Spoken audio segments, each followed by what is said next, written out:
വയസ്സു മാത്രം പ്രായമുള്ള മകന്റെ അസുഖം ഭേദമാകാൻ ചികിത്സാ ചെലവിനായി സുമനസ്സുകളുടെ കാരുണ്യം തേടി കുടുംബത്തിന് സാന്ത്വനമായി പാണക്കാട് സയ്യിദ് സാദിഖ് അലി ശിഹാബ് തങ്ങൾ.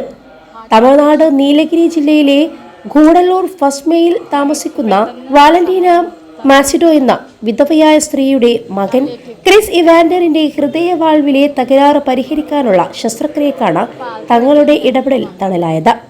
തങ്ങൾ ആവശ്യപ്പെട്ട പ്രകാരം 8 ലക്ഷം രൂപ ചെലവ് വരുന്ന ശസ്ത്രക്രിയ പൂർണ്ണമായും സൗജന്യമായി നൽകാൻ കോഴിക്കോട് മെട്രോമെഡ് ഹോസ്പിറ്റൽ ചെയർമാനും കാർഡിയോളജി വിഭാഗം തലവനുമായ ഡോക്ടർ മുഹമ്മദ് മുസ്തഫ സന്നദ്ധത അറിയിക്കുകയായിരുന്നു. ഇന്നലെ രാവിലെയാണ് കുടുംബം പാണക്കാടെത്തിയത്.